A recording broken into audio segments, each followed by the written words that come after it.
आज सामान्य माणसानं मला आज इथपर्यंत पोहोचवलंय. त्याच्यामुळं निश्चितपणे त्या माणसाचा मला वाटतं पहिला अधिकार आहे. तर त्यांच्याशी चर्चा करून मला जो काही राजकीय निर्णय ठरवायचा तो ठरवेल. माझ्या निस्त्यात चर्चेनं जर मी 3 दिवसात इतका वाईट होत असेल तर खरंच इतका वाईट आहे का मी? रील स्टार म्हणून माझी नवनी करते. रील स्टार असलेल्या माणसाला लोक मत टाकतात का? मी काल सांगितल्या पद्धतीनं आज धाराशिव मध्ये जातोय. माझ्या कार्यकर्त्यांना मी वेळ दिली 4 वाजताची. धाराशिव मध्ये गोर्धनवाडी या ठिकाणी मी सगळ्यांना बोलवलंय. सगळ्यांशी चर्चा करून मग मी माझा निर्णय त्या ठिकाणी जाहीर तुम्ही सही केलेली आहे की नाही या प्रश्नाचं हो किंवा तुम्हाला काय जे उत्तर आहे, माझी काय भूमिका आहे ती माझ्या कार्यकर्त्याशी चर्चा करून मी तुम्हाला सगळ्या बाबतीत एवढं सांगतो की मी ज्या पद्धतीनं सांगितलं की ही कलियुग आहे. काल मला वाटतं 2003 जून 2006 जी दुःख आणि यातना आम्ही आमच्या सगळ्या परिवारानं, समदकाजीच्या परिवारानं भोगली. मला वाटतंय काल 20 वर्षाच्या नंतर तीच दुःख, तीच यातना त्याच दिवशी, कारण माझ्या वडिलांचं 3 जून 2006 रोजी अशा पद्धतीनं गोळ्या झाडून हत्या केली होती. आणि काल त्या दिवशी शनिवार होता आणि दुर्दैवानं कालच्या निकाल सुद्धा शनिवारीच होता. मला ह्या गोष्टीचं दुःख वाटतंय की सन्माननीय कोर्ट म्हणतंय की हत्या करण्याचा उद्देश पण होता, म्हणजे मोटिव्ह होता, मोटिव्ह प्रूव्ह केला कोर्टात. सन्माननीय कोर्ट म्हणलं की राजकीय वैमनस्य होतं, पण दुर्दैवानं मग मारलं कुणी? ह्या सगळ्या गोष्टी सन्माननीय कोर्ट मान्य करते. पण शेवटी न्यायिक प्रक्रियेमध्ये कोर्टाचा सन्मान प्रत्येकाला करावा लागतो. त्यामुळं कोर्टाच्या निर्णयाचा सन्मान करून त्या निर्णयाच्या विरुद्ध हायकोर्टामध्ये मी जाणार आहे. आणि अशा प्रसंगामध्ये वाईट ह्याच गोष्टीचं वाटलं की आयुष्यभर, म्हणजे ज्या दिवशी माझे वडील गेले त्या दिवशीपासून मी माझ्या राजकीय कारकिर्दीला सुरुवात केली. सुरुवात करण्याचं कारण ही माझे वडीलच होते. फक्त मला दाखवून द्यायचं होतं, त्यामुळे लोकांच्या संपर्कात गेलो. प्रत्येक माणसाच्या कामाला प्रामाणिकपणे पडायचा मी प्रयत्न माझ्या राजकीय जीवनामध्ये केलेला आहे. सामान्य लोकही सगळं जाणतात, पण एवढ्या सगळ्या चांगल्या कामाचं मला वाटत होतं की जो न्याय मी स्वतः त्यांचा मुलगा म्हणून आणि माझा परिवार त्या ठिकाणी मागत होता, दुर्दैवानं तो न्याय काय मला त्या ठिकाणी भेटू शकला नाही. आता हायकोर्टात त्या ठिकाणी सीबीआय जाणार आहे.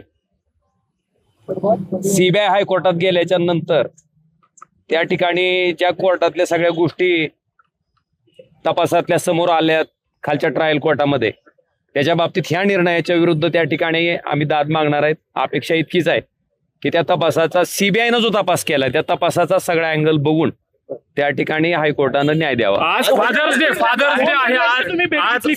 आहे. फादर्स डेच्या दिवशी तुम्ही तुमचा निर्णय घेताय, तर या सगळ्या योगायोगाकडे कसं पाहता? आज फादर्स डे लक्षात घ्या, माझ्या आयुष्यात माझ्या राजकारणाची सुरुवात, माझ्या राजकीय जीवनाची सुरुवात करण्यामागचं कारण ही माझ्या वडिलांची हत्या होती, ती राजकीय होती.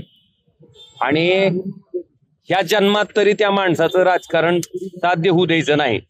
त्यांना दाखवून द्यायचं की एका माणसाला मारल्यामुळं त्या ठिकाणी तुमचा राजकीय विरोधक संपत नसतो, तितक्याच ताकदीनं राजकीय विरोधक तयार होत असतो. या एकमेव भावनेतनं मी त्या ठिकाणी राजकारणात आलोय. आणि हे मी आज सांगतोय असं ना, मी हे वारंवार सांगितलंय. आणि मग त्याच्यासाठी सामान्य माणसाच्या संपर्कात आलो. आज सामान्य माणसानं मला आज इथपर्यंत पोहोचवलंय. त्याच्यामुळं निश्चितपणे त्या माणसाचा मला वाटतं पहिला अधिकार आहे. तर त्यांच्याशी चर्चा करून मला जो काही राजकीय निर्णय ठरवायचा तो ठरवेल. सामान्य नागरिकांनी तुम्हाला निवडून दिलेलं आहे, त्यांच्या म्हणण्याचं म्हणजे काय मान राखाल जर ते तयार झाले? तुम्ही एक लक्षात घ्या, सामान्य माणसाला मी काय काम करतो माझ्या मतदारसंघातल्या बरीच जणांनी, आता मी 4 दिवसापासून ऐकतोय, माझा निर्णय जाहीर केला नाही, पण माझ्या अख्ख्या कुटुंबाचा उद्धार काही लोक करतात, ज्याचा काही संबंध नाही. कारण ओमराजे ज्याच्या कामाला पडलाय, ओमराजे ज्याच्यासाठी झाटलाय, ज्याला ओमराजे त्याच्या घरातला माणूस वाटतंय, मला वाटतं ती माणूस तर त्याच्या घरातल्या माणसाला म्हणजे त्याच्या कुटुंबातल्या व्यक्तीचा अशा पद्धतीने उद्धार करेल मला वाटत नाही. पण काही लोकांनी केला, सहन केलं, मी तेही सहन केलं. पण मला एवढंच म्हणायचंय की ह्या राजकीय प्रक्रियेमध्ये माझ्या कुटुंबानं नेमकं तुमचं काय वाटोळं केलंय? माझ्या कुटुंबातल्या कुठल्या व्यक्तीनं तुम्हाला त्रास दिलाय? बरं, या लोक माझ्या निस्त्यात चर्चेनं जर मी 3 दिवसात इतका वाईट होत असेल तर खरंच इतका वाईट आहे का मी? बरं, हे तुम्ही रील तुम्ही बैठकीला रील स्टार म्हणून माझी विनवणी करते. रील स्टार असलेल्या माणसाला लोक मदत टाकतात का? बैठकीला आणि चर्चा सुरू झाली. आणि एक एवढं सांगतो तुम्हाला साहेब, माझ्या वडिलांच्या केसचा निकाल होता. 16 तारीख ठरली होती. 16 तारखेची 20 तारीख आली. 20 वर्ष आम्ही त्या केससाठी झटतोय. तुम्ही उद्धव साहेबांसोबत बोलले का? मी आपल्याला एवढं सांगू इच्छितो की जो काही माझा राजकीय निर्णय आहे तो मी धाराशिवला जातोय, तिथं सगळ्याशी चर्चा करेन आणि माझा निर्णय जाहीर. फक्त माझी तुम्हाला एवढीच विनंती आहे की इथल्या सोसायटीतल्या लोकांना त्रास व्हायला नका तुम्ही. आज सगळी चर्चा करून झालं तर आज, नाहीतर उद्या. ओम बिर्लांसोबत बैठक झाली. शिंदेचे कार्यकर्ते शहराध्यक्ष असतील किंवा दोन्ही पक्षाची भावना आहे. दोन्ही पक्षाचे कार्यकर्ते आहेत. मी हो का, कोण मला सोबत यावं, कोण सोबत राहावं ह्याच्याबद्दल मी ठरवू शकत नाही. आता तुम्ही जर आलेत माझ्या बरोबर, जर यायचं ठरविलं तर मला अरे थांब ना बाबा, मी तुम्हाला म्हणू शकतो का की नाही ना तुम्ही यायचं नाही माझ्यासोबत?